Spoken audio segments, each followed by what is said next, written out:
Okay, let us continue with session 2, caring of a pregnant woman in labor by using the partograph.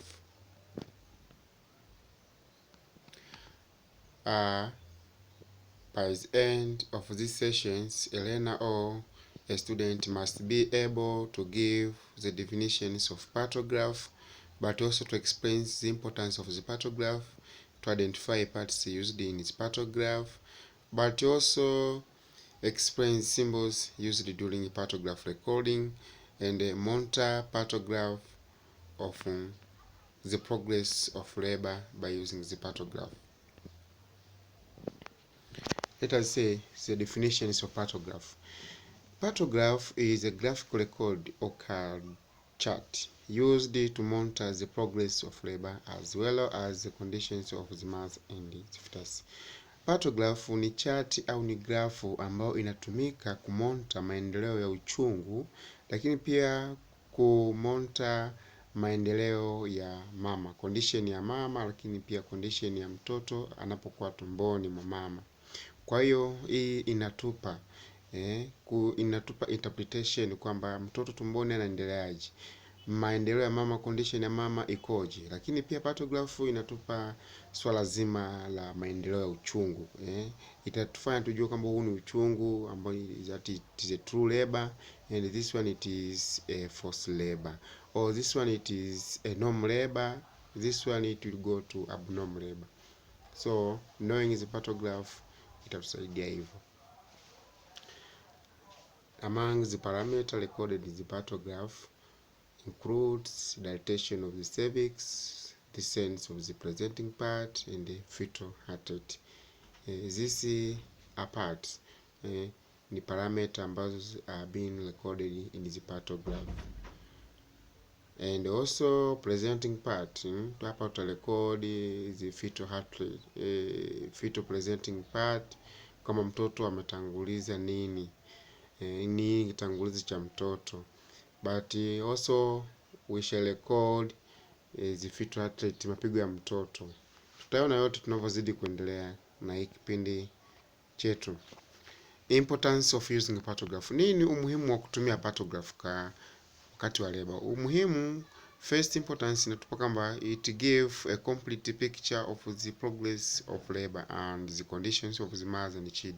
Hii inatupa picha nzima ya maendeleo ya uchungu. Lakini pia hii chati inatupa kujua condition ya mama and unborn baby. Tunajua maendeleo ya mama, lakini pia maendeleo ya mtoto anapokuwa tumboni. But also it helps to recognize abnormal labor. By using the partograph, as I have said, when you are charting the contractions, cervical dilatations, fetal descent, you interpret kwamba this it is a fetal, it is a normal labor, and this one it is going to abnormal labor. So partograph, it helps to understand or to recognize this it is normal labor or this one it is abnormal labor. But also help to give continuity of care. Inasaidia kutupa mwendelezo wa caring ya kwa mama, kwa sababu assume you received the mother, saa 4 kamili ulimpokea mama, and saa 8 kamili unakabidhi shift kwa mtu mwingine. So by chartings each care ambayo ulikuwa unaifanya tumaza, huyu anayekuja atakuja ataona kwamba you given this care, so yeye ataanzia pale ulipokomea. But also it increase the quality of all observations on the mothers and the fetus in labor. Inaboresha observations, kwa sababu observation, for example, mama utamobserve karibu, lakini pia utaobserve fetal heart rate, mapigo ya moyo ya mama na mapigo ya moyo ya mtoto. Kwa lazima make quality observation. Half hour utakuja kuona. It serves as an early warning system. Hii the partograph inatusaidia kama ni kitahadharishi cha mwanzoni kabisa kwamba the way nilivyompokea mama na nilivyo chat katika partograph, it will go to this one. Kwa hiyo inatutahadharisha to take an action as we are monitoring the mother and her unborn babies. Also, it assists in early decisions on transfer, augmentation or induction of labor. When using the partographs, you decide according to the conditions of the mother which method is good for the mother. For example, if the mother has a poor contractions and is likely to be in abnormal labor or in prolonged labor, you decide to augment the mother, or you accelerate the contraction. Or inductions is initiations of the contraction. So by using the partographs, you decide which method is good. But also transferring the patient, when assume you are a dispensary and you receive this mother, but by using the partograph you recognize that mother is going to abnormal labor. So it assists you to transfer, to make a decision of transferring the patient from either health center to district hospital or to any hospital. But also it reduces prolonged labor, need for augmentation, emergencies and sections, and reduce any complication. Partograph, by using a partograph itatusaidia kuminimize the times of delivery. Mama asipate prolonged labor, asikae asipitilize masaa ambao ni normal, aka prolonge, yani asitumie muda mrefu sana katika first stages of labor. But also need for augmentation, kama ulivyosema, kama if you see kwamba mother is likely to be in abnormal labor, you will decide to augment the mother, and you for example you have detected the mother has having the cephalopelvic disproportion, you decide to do cesarean section. Or the mother, her fetus is lying transverse, there is no ways caring. A good caring is cesarean section.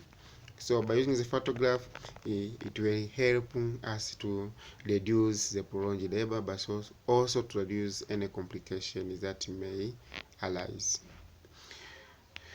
Not before the photograph is started, when the mother is in true labor. Ni muda gani photograph nitakiwa uifungue?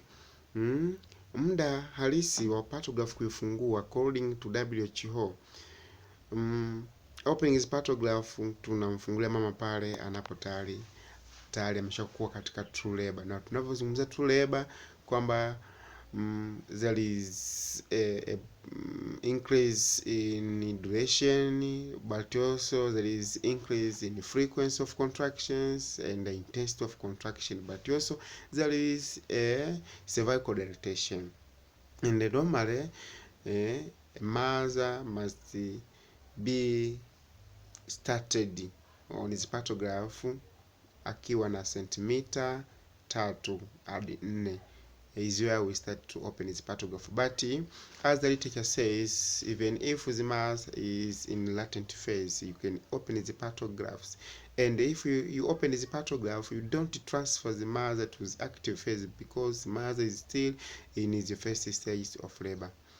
Kwa hiyo hapa tunafungulia mapartograph lakini hatu transfer. But this one it is sio kitu cha kufanya kwa yani usizoe kufanya kwa sababu mama anaweza akakaa muda mrefu katika hiyo latent phase na ukainterpret kwamba ana prolonged labor, kumbe hapana, uchungu ulikuwa bado haujawa regular, bado ulikuwa ni irregular. So cervical dilatations from 3 to 4 cm, we can start opening the partograph and the plotting.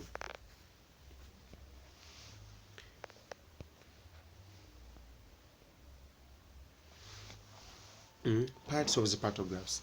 Partographs have different parts, and these parts tutaziona. The parthographs as a document, it should have general information. It should have general information of the patient before plotting the graph. Kabla hujaplot partograph, hujafungua partograph, lazima partograph iwe na general information ya mama au ya patient. Tutaziona. A graph itself is started when a woman is in true labor and has 3 parts. Kama nilivyosema, to start the partograph, mother is in true labor. It means increasing duration, frequency, and increase in intensity of contraction and cervical dilatation. Partograph, it includes 3 parts: fetal monitoring sections, labor progress monitoring sections, and maternal monitoring section. Fetal monitoring sections, hii ni sehemu ya partograph ambayo iko juu kabisa. Partograph, we shall see it, iko juu kabisa. Hii ni sehemu ambako tuna monitor condition ya mtoto, na hii condition ya mtoto, vitu ambavyo tunavimonitor, kitu cha kwanza ni mapigo ya moyo, and it is recorded as a dot, a dot. Kwa ukimpima mtoto auscultate the fetal heart rate kwa kuta labda ni 136, then you chart dot kwenye ule mstari ambao uko sambamba na 136. Tutaangalia, but also we assess the liquor or amniotic fluid is observed and written as C. C, it means it is clear. For example, umefanya pathogenic examination and you find the amniotic membrane is still not yet ruptured, or is still intact, or it has been ruptured. Now ukikuta iko ruptured but the membrane is clear, have no any meconium, have no any bloodish, it is clear, tunachati kama C. C, it means the clear amniotic fluid. And M, it is for meconium stained. Membrane has ruptured but the amniotic fluid, it is stained meconium, kama as the molten materials, kama porridge, kama maujiuji, hiyo ni meconiums. And uchati symbol M, tonal. Kuna hiyo slight meconiums, but also we have thick meconiums, we shall see it. And the meconiums may be the danger signs for you to take any actions. Tutaona, if the membranes are not ruptured, record I, it means it is stand for intact. Kama membrane au chupa haijapasuka, tuna record as I, it means no any, the membrane has not ruptured. R, it is for ruptured membrane. Umefanya pathogenic examination but membrane has ruptured, so you chart is or you plot as R, kwamba membrane has already ruptured.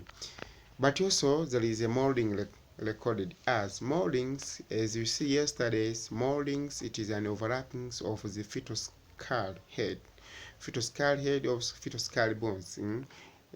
Ni kulaliana kwa fetal bone, fetal heads bones, ambazo zikialiana lengo ni kupunguza size of the fetal head in order to pass to the basic canal. So if there is no moldings, tuna indicate as an O kwenye sehemu kabisa chini, ambako chini ya sehemu ambako una chati fetal heart rate. But also +1 means small moldings. If you performed pathogenic examinations and you felt that bone has been touched but not overlapped, or kwamba mifupa zimeattach tu lakini hazijalaliana, hiyo inamaanisha ni small moldings. And ukikuta mifupa imelaliana but can be reduced, that it is a moderate molding. Ukikuta mifupa imelaliana kabisa, yani kwamba overlap and cannot be reduced, that one it is a very severe molding. Ikumbuka kwamba moldings it is there to help the baby to pass through the basic canal. So through moldings you can diagnose another diagnosis, like if there is a severe moldings, you can come up with diagnosis of cephalopelvic disproportion. Means that fetal head it may be greater than or larger than the base canal or the pelvic, or the pelvic is smaller than the fetal head circumference. Another section, it is a labor progressing monitoring section. Hii ni sehemu ambako ni section ambayo inatumika kumonta maendeleo ya uchungu, na maendeleo ya uchungu tunamonta vitu vifuatavyo. Cha kwanza ni cervical dilatation plotted with X, njia kufunguka, hii tunaiplot kama X. Hiyo ni symbol ambayo tunataka kujua kwamba X, if we find it in the partograph, it means it's cervical dilatation. But also fetal descent of the fetal head plotted with an O. Kumbe utofautishe kati ya O ile ambayo tunachati kwamba there is no moldings and O kama descent. Ukuta labda mtoto ameshuka kiasi fulani, unazungusha kale ka O kwenye ule msambo, una correct na namba. Tutaona times is recorded using the times of the admissions as 0. Ili uweze kuchati muda, ule muda mama anapokuja in delivery room or in labor rooms, ule muda ambao anakuja tunawashumu kama huo muda ni time 0. So tunaanza count from the times of admissions and tunavyozidi kuendelea. Kwa hiyo usianze kurekodi muda kwamba mama alipoanza uchungu kama ndio iwe time 0. Utamfanya mama aingie katika prolonged labor. Japo it is very important to know when is the time mother started the labor. Kwa ule muda tu anapoingia tunashumu kama ni muda ni time 0. Unaanza kuhesabia kwamba amekuja saa 4. Kwa saa 4 time 0, saa 5 saa la kwanza, saa 6 saa la pili, saa 7 saa la 3 and unaendelea. The actual times of the days recorded below the hour lines. Progress of labor and the contractions are recorded below the timelines. We shall see how to record or to plot or to chart the contractions. Yeah, like this picture, it shows 3 types of contractions. There is weak contractions, moderate contraction, and the storing contractions. The weak contractions, as we saw yesterday, that weak contractions, these are very weak and the mother can tolerate it occur even 1 times in 10 minutes or 2 times in 10 minutes, but they are weak. So namna ya kuziplot au ya kuzichart hizi contraction kama unavyoona pale kwenye mchoro huu, plot as a dotted lines. Kwa hii dotted lines inamaanisha kwamba it is weak contractions, na pale tumbo la mama inakuwa ni very soft, mama anaweza katolerate. But also there is a moderate contraction. Moderate contraction kwamba ni contractions ambazo imeoccur 3 times in 10 minutes up to 4 times in 10 minutes, and the times of lastings may persist from 30 seconds to 40 seconds and is a moderate. Na tunavyo iplot katika partograph tunaiplot kama shading lines, kama shading lines. Kwa hiyo hapo ni symbol ukikutana nayo kwamba kwenye partograph that it is a moderate contractions. But storing contractions, japo hapo haionekani vizuri, but that one it indicates storing contraction. Hiyo ya mwisho ambao kama imekolezwa, hiyo nyeusi sana, hiyo ni storing contraction ambayo inamaanisha kwamba mother have storing contractions. Hii storing contraction ambazo occur in every 2 minutes. Kwa zinakuwa zimeongezeka in intensity, in duration, but also in frequency. Kwa hiyo zinakaa baada ya dakika 2, dakika 3, ndani ya dakika 10. Kwa hiyo zinakaa mara nyingi sana, ndio maana unaona kwamba zilitokea mara 4 ndani ya dakika 10 za strong. And hizi contraction ambazo zinaweza kumsaidia mama akadeliver, akapush out the baby.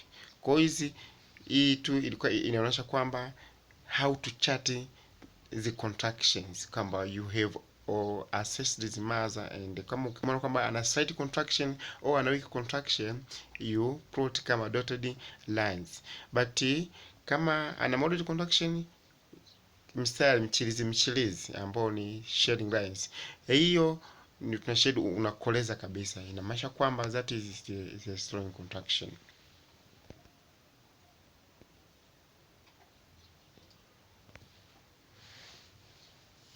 Maternal monitoring section. Hii ni section ya tatu ambayo ni sehemu ya tatu ya partograph, a part of the partograph. Ni sehemu ambapo tuna monitor the conditions of the mother. And katika hii condition ya mother tuna monitor vitu blood pressure, tuna monitor pulse rate and temperature.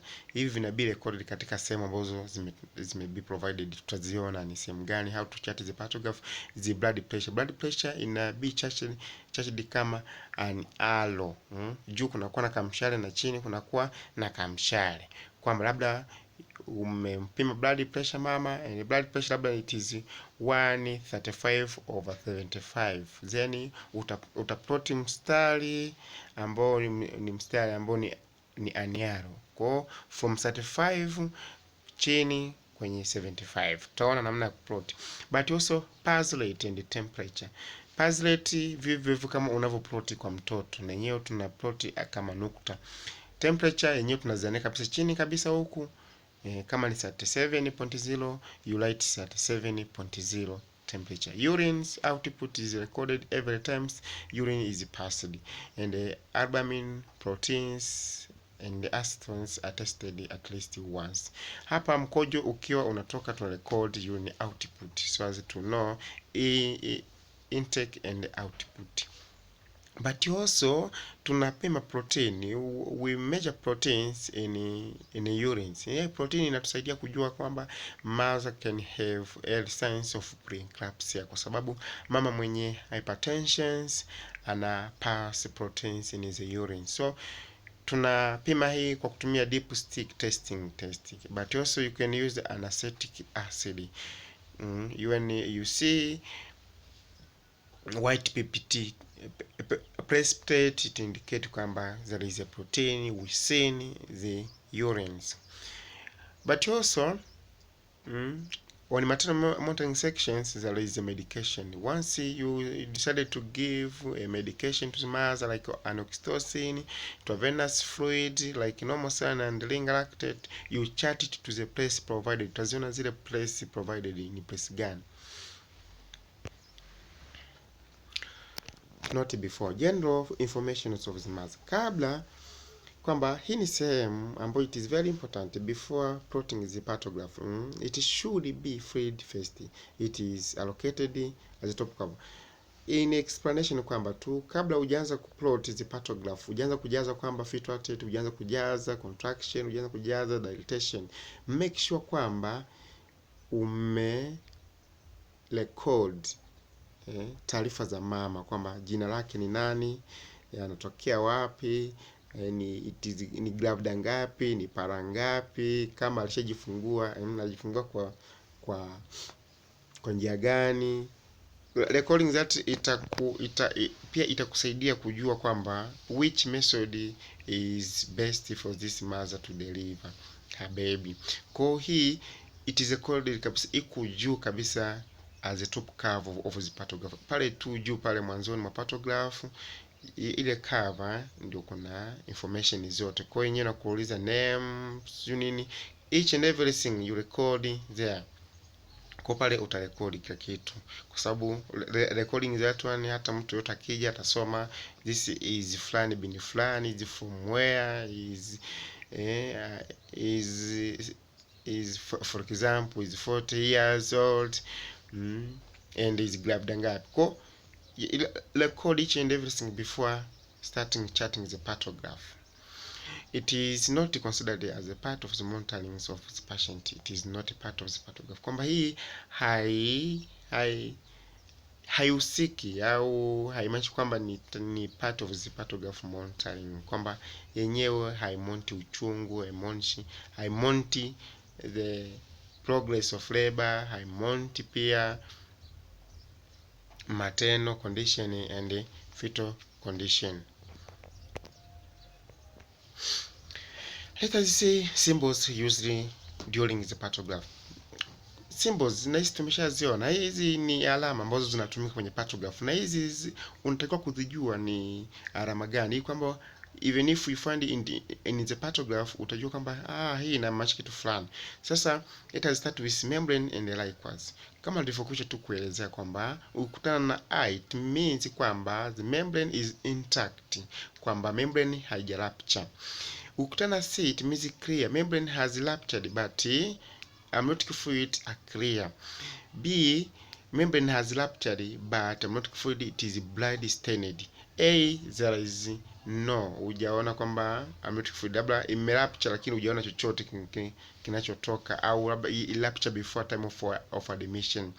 M+1 means light meconiums, M+2 thick meconiums.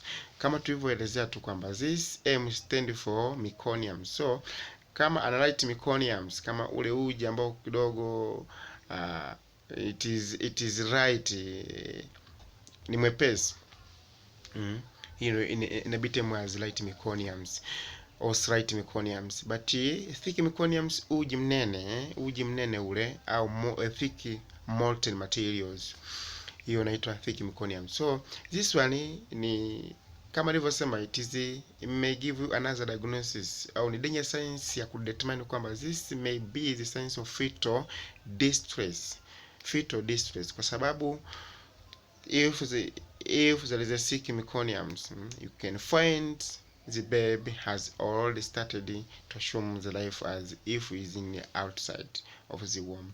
But in sometimes you may find there is a thick meconiums, so don't rule out kwamba this it is a fetal distress. Just perform pathogenic examination well and recognize which is a presenting part of the place. Sometimes babes presenting breech presentations, kwa sababu ili kwamba aweze kupita kwenye base canal, unakuta makalio yanabanwa, kwa mtoto anajisaidia. Kwa kujisaidia ndio ile mikono inachanganyikana na zile amniotic fluid. I think we are clear. But also there is moldings. As how I have said, moldings, it is reductions in the fetal size so as to enable it to pass through the base canal, so out to be delivered. Symbol O, it means bones not touching and the sutures are easily felt. Ukifanya pathogenic examination you feel this site sutures haijaunganika, kwamba hii bone na hii bone, parietal bones have not been touched together, and the sagittal suture it is felt. So if sagittal suture it is felt, it means there is no moldings. But when bones just touching each other but not overlapping, unakuta hii mfupa parietal bones and these parietal bones have been touched together but not overlapping, kwamba hii haijalalia hii bone, kwa it means kwamba there is a slight molding, kwamba zimeattach tu lakini hazijalaliana. But hapo utarekodi by +1 au M+1 molding. Also moldings, kutabla bones zimelaliana, they are but not reduced, can be reduced. Zimekuta zimelaliana but ukijaribu kama kuzireduce zinaachia. This it is tedious for moderate moldings. Moderate molding kwamba zimeattach and zimelaliana but can be reduced. If bones are touching and cannot be reduced, that is, it is very severe moldings. So you need ukutana na hizo +1 +2 so +3 katika upande wa moldings, ndio inamaanisha kwamba +1 it is slight moldings, and +2 it means for moderate moldings, and +3 severe, very severe moldings, and 0 it stands for nil or no moldings. Yeah, contractions. Contraction na kenyewe kuna symbol zake, as how we have discussed. Chart every half hour, palpate number of contraction in 10 minutes and their duration. Hii ni namna gani tuna assess contraction? While assessing contraction, vitu gani vya consider ili tuweze kuassess contraction? Contraction zinaassessiwa ndani ya dakika 10, kwamba ile time anapoanza mama kusikia uchungu, una start the stopwatch. Hiyo stopwatch ukisha start, itakapofika dakika 10, then unashumu kwamba tayari umeshamaliza kwa kumpima mama. Na stopwatch inapoanza, unaweka mkono wako kwenye tumbo la mama, it means tayari contraction zimeshaanza. Kwa utazihesabu, utangaza stopwatch yako kwamba hii contraction imedumu kwa muda gani, labda imedumu kwa 30 seconds au sekunde 30, na ilikuwaje, ilikuwa ni very firm, ilikuwa ni soft au ilikuwa ni weak, utaijua. So vitu vya kuwa navyo katika nani kupima contractions, we have to have a stopwatch machine, and you put your palm to mother's abdominal part, and the mother must lie on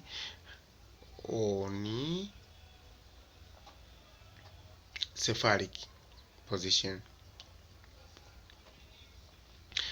There is this symbol kwamba less than 20 second contractions, hizi ni weak contraction, na kama tulivyoona kule kwenye mchoro tunachati kama dot ndani, kama tunavyoona pale kwenye slide. Between 20 to 40 seconds is ni moderate contraction, na tunachati by shading lines. But also more than 20 seconds it is a totally shading, na shade kabisa. Hiyo inaonyesha kwamba very strong contraction, na hizi tumeshaziona kule, and we are clear.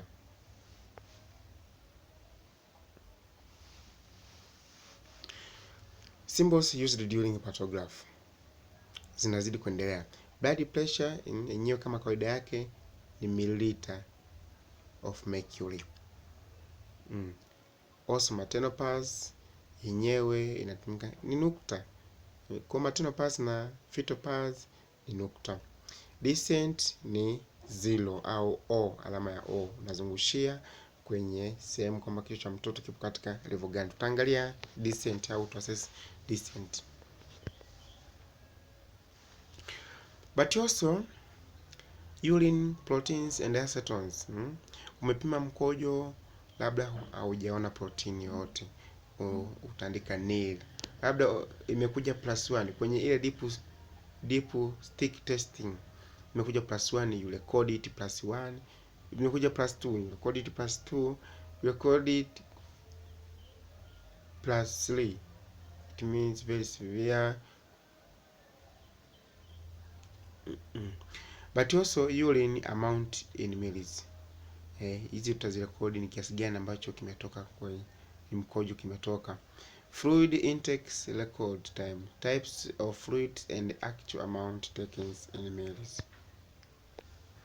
Here there is a partograph. Sasa tumezungumzia partograph muda mrefu, but this one, hii ndio partograph. Hii ndio grafu ya uchungu, inaitwa partograph. Grafu ya uchungu.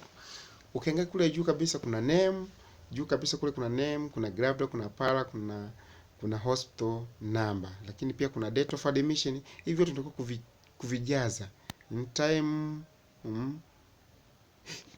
of admissions, and ruptured membrane, kwa membrane zimerupture sangapi. Kama hazirupture unaandika nails.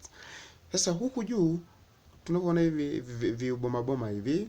Hivi boma ni sehemu ambako tuna chart fetal heart rate, mapigo ya mtoto. Na mapigo ya mtoto tuna chart kama nukta.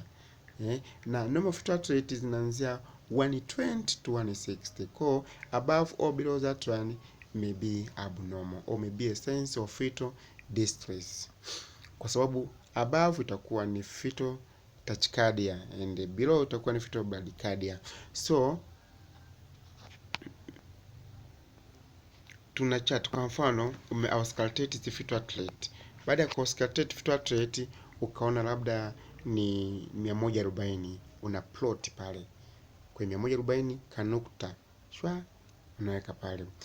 Baada hapo hivyo hivyo utazidi kumonta in each every half an hour, and after utakuwa unaviunganisha vile vidoti. Kwa hivyo vitakuwa vinakuonyesha mapigo ya mtoto yalikuwa yanapanda, yanashuka, yanaongezeka au yalikuwa ni flat. Ndio maana sasa kwamba it help you to recognize any deviations from the normal. But also chini yake kuna vitu kama amniotic fluids and kuna molding. Amniotic fluid kama tumejadili kwamba kuna umefanya pathogenic examinations na kwenye hivi box viwili vile juu pale kuna amniotic fluid. Umefanya pathogenic examination, amniotic membrane is intact, labda ukaamua kuirupture. If umerupture unaandika ruptured, au amekuja mama chupa imepasuka unaandika ruptured. Membranes are clear, au membranes are thick stained meconium, are light meconiums, or membranes are bloody.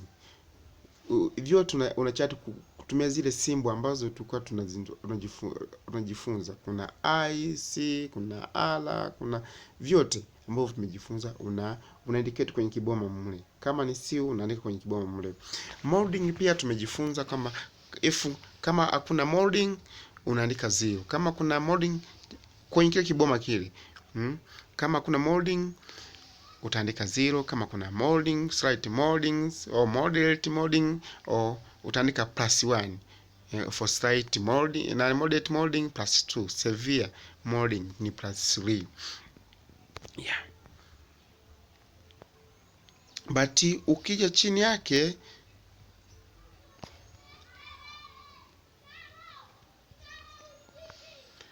chini kuna viboma pia.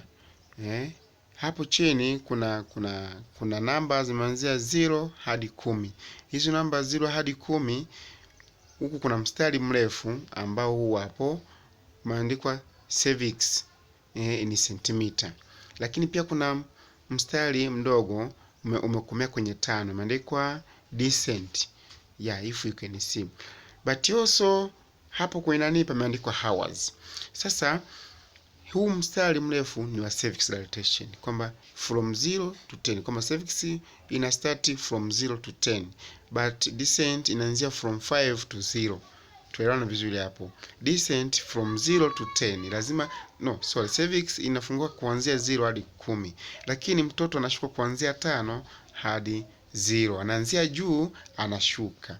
Sio, tunaelewana pale, from upward to downward, anashuka, yani anatoka tumboni anakuja the basic canal ili aweze kuzaliwa vizuri. Kwa tunaelewana vizuri pale. So if umefanya pathogenic examination umekuta cervix, assume it is 4, una plot pale ka x pale kwenye 4. Ukakuta labda descent ni 3, unazungushia pale kwenye 3 unazungushia kale, kwa sababu tumesema kwamba ile descent symbol yake ni 0, unazungushia pale.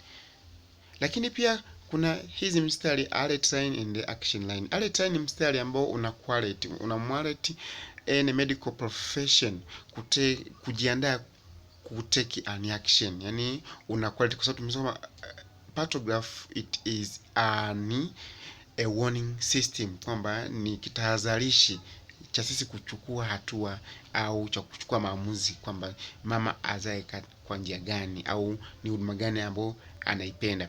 But also action line kwamba ni action, kwamba ni mstari ambao unatuonyesha kwamba sasa huyu mama lazima tu take action. Sasa kwamba nimechati hadi hapa lakini hakuna mafanikio.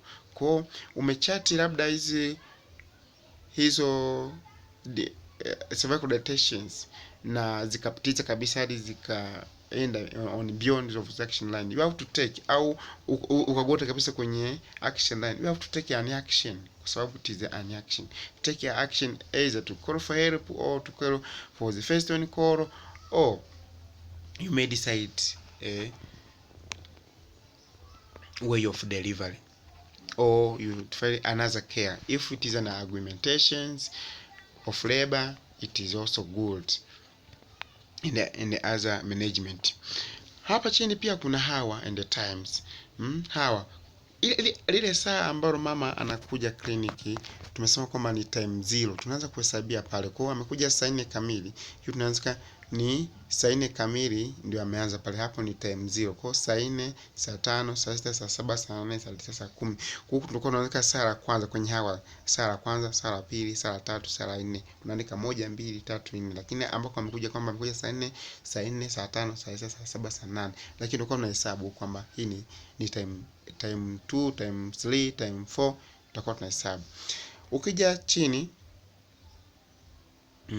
chini kuna contraction, na hizi contractions zimebi indicated kuanzia 0 hadi 5, na hivi ni vibao hivi vinapimwa in each every half an hour.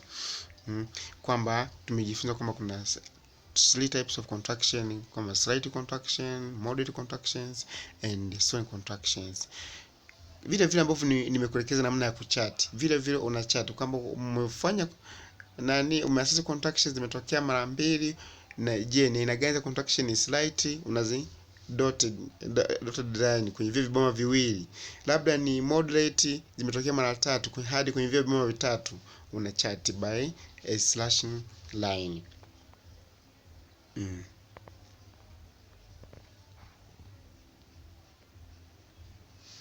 Okay.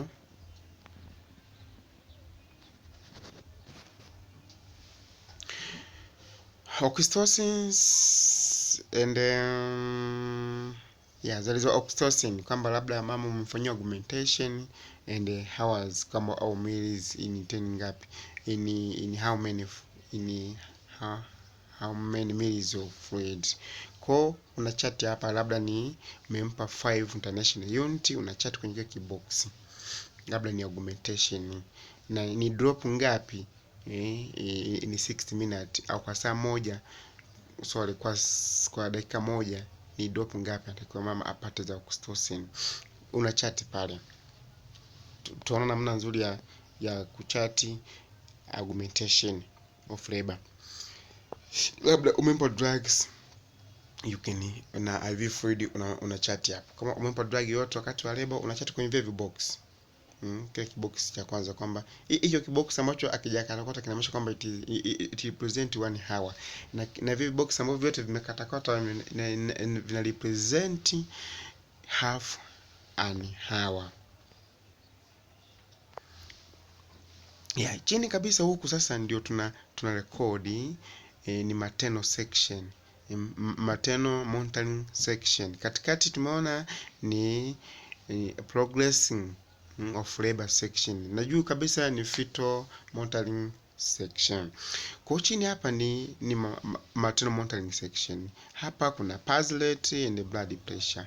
Hapa kuna namba zimeanza 60 hadi 130, kwamba umempima mama pulse rate zake labda ni 70. Una hapa pameandika pulse, lakini pia kuna kanukta, kale kanukta unakaweka pale kwenye 60.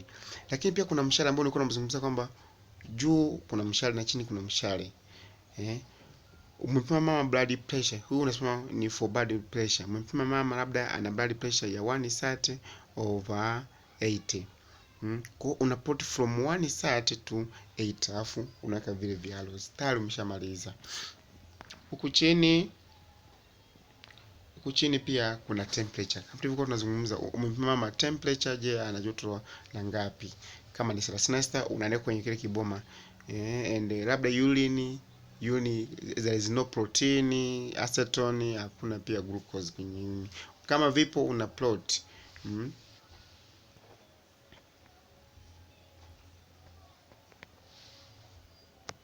Sorry. Hapa kuna partograph. Hii partograph inaonyesha kwamba showing the prolonged phase stage. Unavyoangalia kwamba mama huyu On admission she were having 4 cm. Kama unavyoona vile vx 4 cm, but alibi transferred hapa alikuwa na 4 cm akapewa masaa mengine masaa manne, akawa na hiyo 4 cm, akapewa tena masaa manne akawa na 5 cm, na 6 cm. So huyu akaamua kuteki action, akamzalisha mama by cesarean section. Na hii you can use this partograph ikusaidie kwamba vyote ambavyo tulikuwa tunavizungumzia vyote, kama unavyoangalia mapigo ya mtoto, kila kitu kimerekodiwa humo ndani, intact, so ruptured, kila kitu kipo humo ndani, kinaweza ikakusaidia. But also kama utaelewa utaniuliza swali. Monitoring progress of labor by using the partograph. Yeah. Kivipi tuna monitor labor kwa kutumia partograph? When monitoring the women in labor using partograph, should it be considered that she need more support and verbal informations, consent, verbal informed consent every time is assessed. In short, kwamba unapo monitor mama wakati wa labor, make sure kwamba each and everything we are doing to mother, just muinform mama kwamba mama na kufanyia assessment au na kufanyia na kuangalia nje yako imefunguka kiasi gani. Mwambie before doing anything, taarifu mama, ili kwamba mama uweze kumreassure kwamba yuko na mtu anamsaidia. Mama sio akawa na anxiety, akawa ni comfortable. So lazima mama uminform ili kupunguza bias.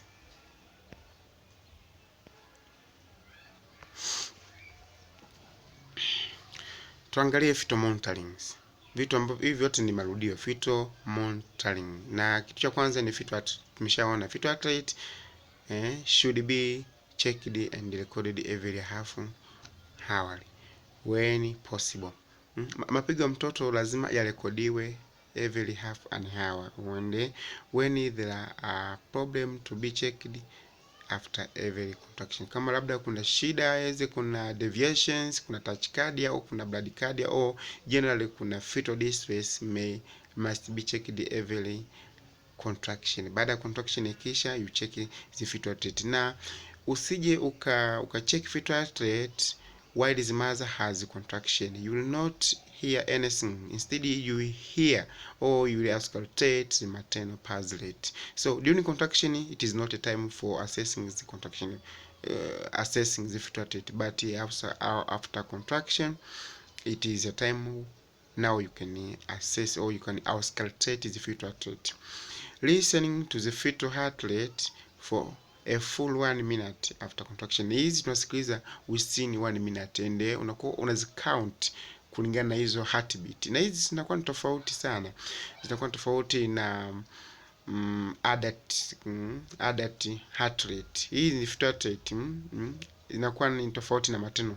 Hizi zinakuwa they are very faster kwa sababu pumping organs inakuwa ina pump faster kuliko pumping organ ya mtu ambaye ni mkubwa. Cause it is very fast, zinapiga haraka haraka, but mapigo ya moyo ya mtu mzima yanaenda polepole, you can hear like that one. But also normally the fetal heart rate, as how I have said, it ranges from 120 up to 160. That is the normal range, but another literature says it ranges from 100 to 160. All in all, it is good, but make sure that the fetal heart rate do not decelerate below 100 or do not accelerate above 160. If that one is that, just take an action, either informing the first on call or just make a decision. As for example, you can resuscitate with normal saline or ringer lactate or lactated ringer. Recording membranes and likewise. This also it is like a repetition. The state of liquor can assist in assessing the fetal condition. The observations are recorded on his partograph just below the fetal heart recording. The observations are made at each vaginal examination. Tumeshaona kwamba ukishafanya vaginal examination lazima ujue condition ya mtoto anaendeleaje ndani. Sasa hapa kuna vitu viwili, advantage and disadvantage, either kwamba umefanya vaginal examination and the membrane is still intact, cervix is 2 or 3 or 4 centimeters. Yeah, new update, it says that, or it states that when you find that one, you have to rupture the membrane so as to know the condition of the baby inside is warm. Yeah, it is actually, it is good, but a rupture of membranes, it may predispose a mass to cord prolapse, but also may reduce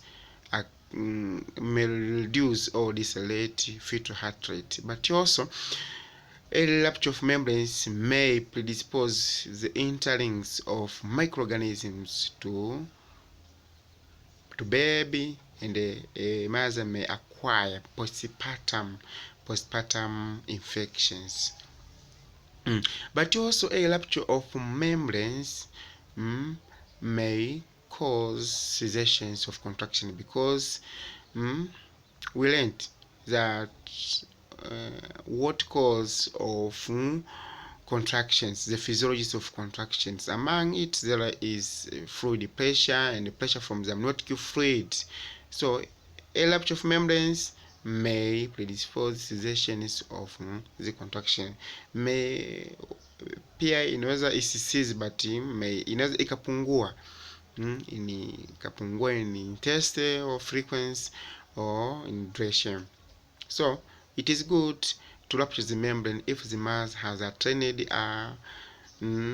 from 6 centimeter and so far 6 to 10 centimeter, you can rupture this membrane, because within this range, we assume that the mother cannot prolong labor and the mother has entered in the active phase of labor.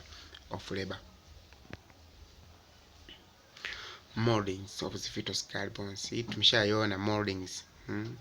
Moldings tunazirekodi, ni za muhimu kurekodi kwa sababu usiporekodi moldings you can't diagnose kwamba there is a correlation between the fetal head and maternal pelvis. Kwa moldings inatupa kwamba kwa nini kichwa kimebanwa sana, either it is large or it is because the maternal pelvis it is small. So recording moldings, you can come up with a sense of disproportion, cephalopelvic disproportion. It means no correlation between maternal pelvis and the fetal head. Yeah. Monitoring the progress of labor. Hivyo tumerudio progress of labor. The first stage of labor is divided into latent and active phase. Latent phase is the period of slow cervical lactation and is from 0 to 3 centimeter, while the active phase is from 3 to 10 centimeter. Yesterday we learned that the first stage of labor is divided into 3 parts: the latent phase, active phase, and the transitional phase. This is different, is due to different literatures and due to different current new update. Current new update, it is stating first stage has 3 phases, and the other update, it is stated has 2 updates. Just not to complicate. 3 phases, 2 phases, all are good, because within active phase there is a transitional phase, and the transition phase we said kwamba it makes the transition from first stage of labor to second stage of labor. Ndio maana umeona nimekuwekea kwamba wengine it is from 0 to 4 centimeter. The active phase is a period of fast acceleration. Sorry, hapo nimekosea. Hapo it is from 4 to 8 cm. Sorry, hiyo ni typing error. So utafuta hiyo 0 to 4 cm kwenye active phase. It is 4 to 8 cm.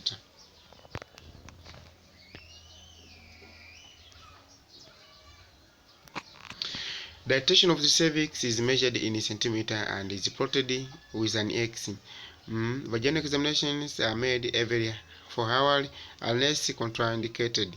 However, in advanced labor, women may be assessed frequently, especially multipara. Kama tulivyoona, cervix tunaichart kwa kutumia X, alama X. Na hii tuna assess vaginal examination after every 4 hours. Usiassess cervical usiassess vaginal examination after every 2 hours. Wengine unakuta anakaa baada ya saa moja na assess, baada ya nusu saa na assess, baada you introduce microorganism. Usifanye hivyo. Normal assessing time of vaginal examination is after 4 hours. It is 4 hours. Hii kwamba kuzuia introductions of microorganisms, but also usije kuwa una assess cervical dilatation afu una chart unajikuta umeshapitiliza kwenye partograph. So normal times of assessing vaginal examination is after 4 hours. Lakini pia kama mama labda yuko labda ana risk ya kupata complication fulani, kama labda ana risk ya kupata cephalopelvic disproportions au severe moldings au ana sick meconiums, we can assess even after 2 hours. Yeah, but also if the mother is a multipara, kwa sababu a multipara women ana take a short time to deliver than the prime gravida.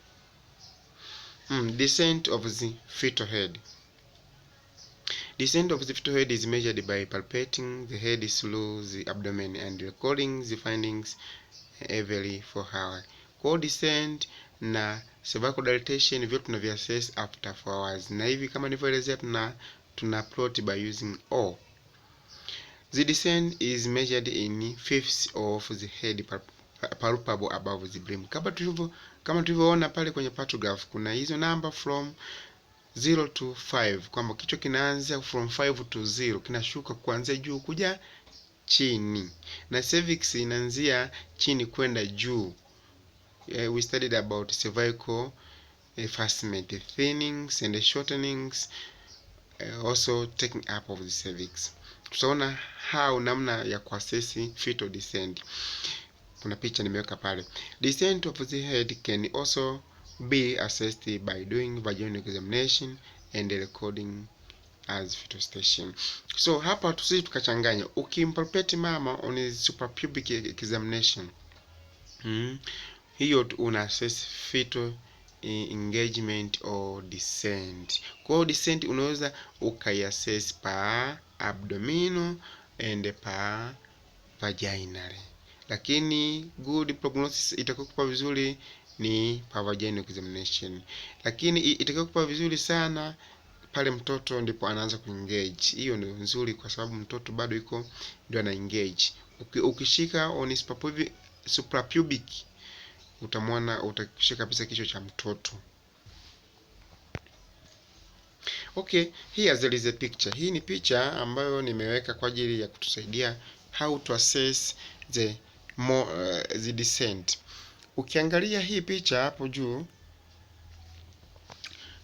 kuna kimstari kinagawa. Hicho kimstari kinagawa kimeandikwa jina la pelvic brim. Hiki kimetumika kama ni pelvic inlet, yani pelvic brim. Juu kabisa mwa pelvic pale ambako kabisa mtoto anaingia. Kwa hiyo ni pelvic brim. Na huyo ni mtoto. Kichwa ni mtoto. Lakini ukiangalia pale juu pameandikwa abdomen, alafu chini pameandikwa pelvic cavity. Kwamba kule ni tumboni, huku ni kwenye nyonga au ni kwenye pelvis. Sasa Hii kichwa hapa mwanzoni kabisa, kichwa ukiangalia kipo kabisa kwenye mstari ambao ni pelvic brim, kwamba kichwa hakija engage completely above. Wameandika hapa chini completely above, kichwa hakija engage, hakijaingia kwenye pelvic net au pelvic brim. Na hiyo sasa ukishika kwenye tumbo la mama utakiona kabisa kinarudi juu, unakishika kinateleza, kinarudi juu. Na hicho sasa ukishika hiyo conditions utakiscore kama ni 5 ya 5 hapo juu, 5 ya 5, kwamba engagement it is 5 ya 5 au descend it is 5 ya 5. Hii ni pa abdominal. Lakini ukifanya pelvic examination, kichwa ukifeel by examination finger kwamba ukihisi kichwa utakiscore kama -2, hizo nyekundu zile. Kumbe zile nyekundu ni pa vaginal, lakini hizo nyeusi pale juu ni pa abdomen. Lakini inaendelea kwamba kichwa sasa kinaanza kuengage kama sensitivity is high. Sensitivity ni hii kitu, lakini hospitally you can feel through the pelvis also by vaginal examination.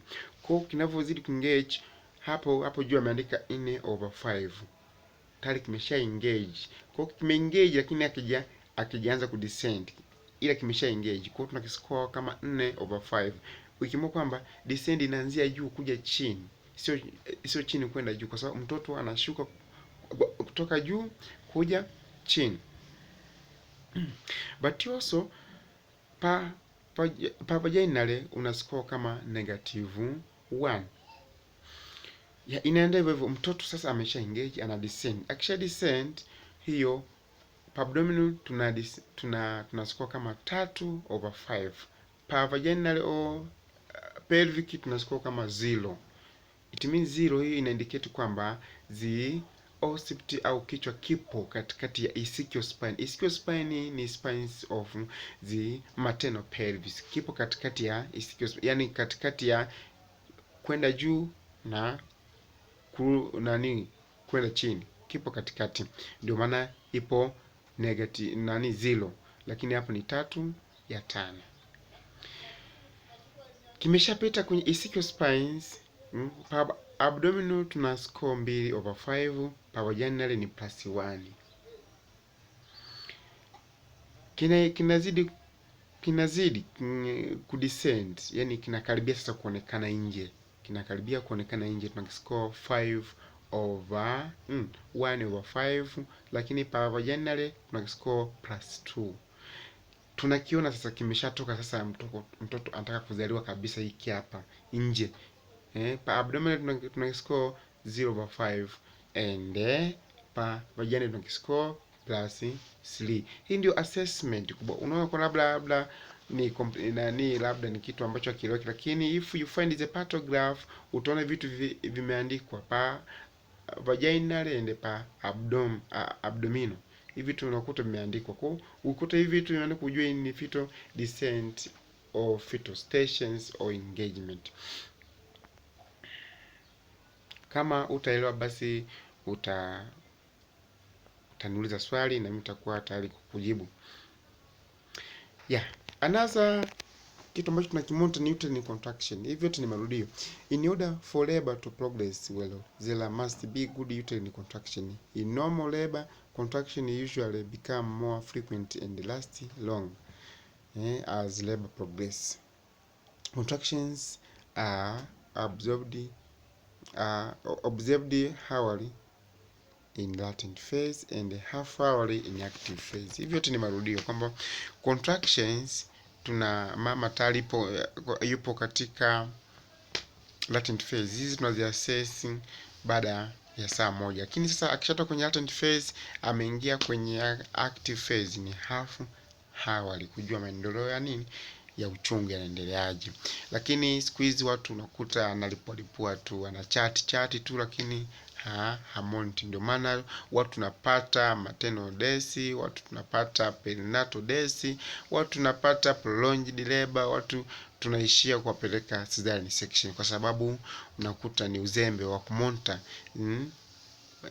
a progress of contraction. Kwa a good nurse, a good midwife or a good doctor must assess the contraction if the mother is in active phase half an hour. Contractions are observed for frequency and duration. Hii kwamba uweze kujua uweze kujua kama zinaongezeka je in frequency au zinaongezeka in duration au zinaongezeka in intensity. Kwa bila kumonitor you can't identify kwamba hizi zinaongezeka in frequency, zinaongezeka in duration. The frequency of contraction is assessed by the number of contractions in tens minutes. Kama nilivyokwisha kuelezea, ndani ya dakika 10 unatumia stopwatch. Sasa ndani ya dakika 10 zimetokea mara ngapi? Na zilikuwa zinatokea, zilikuwa zinadumu kwa muda gani? Je, zilikuwa zinatumia hata 30 second? Duration is from the times of contraction is first felt abdominal to times when is contraction passes. Kwa pale mama anavyoanza kulalamika uchungu, ndio unaweka kiganja chako kwenye tumbo lake. Uchungu kisha toa kiganja chako, endelea kumonita muda wako. Tena zikija contraction, weka kiganja chako kwenye tumbo lake, endelea kumonita zihesabu zimetokea ndani ya muda gani, zimelasti kwa muda gani. Kwa within hadi dakika 10 ishe, utakuwa tayari umeshaona kwamba ndani dakika 10 zimetokea mara 2, mara 3, mara 4. Na hii yote ni marudio. There are ways of recording the durations. And then below kuna 20 seconds in mild contraction, kwamba hizi mild contraction always occur zikitokea zinadumu ndani ya muda wa sekunde 20. Yaani mama ana complain maumivu ndani ya sekunde 20, but also 20 hadi 25 au 30. Zikitokea zinadumu, zingine zinatokea ndani sekunde 20 hadi sekunde 40 na zinapotea. Mama ana complain maumivu ndani ya hizo sekunde, baada hapo anakuwa vizuri. More than 40 seconds but should not exceed hapo. Strong contraction hizi kwamba zenyewe zinatokea ndani ya dakika 40, 50 hadi 60. Baada hapo zinapotea. Lakini sasa isije ikazidi, zikizidi sasa inaweza kuwa mama complicate akapata precipitate labor. Precipitate labor ni forceful labor ambayo kwamba inasukuma. Yaani it is not spontaneously, it is a forceful, ni kama kitu ambacho kinasukumwa.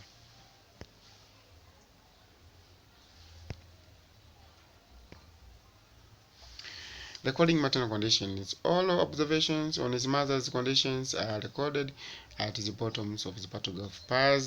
Hivyo tumerudia, tumeshaona pale kwamba vitu vyote vya mama maternal condition vyote vinarekodiwa hapo chini ya partograph. Na hisi tumeona pale, tumeona blood pressure, tumeona maternal pulse rate, tumeona urine, tumeona temperature, vyote vinabii recorded pale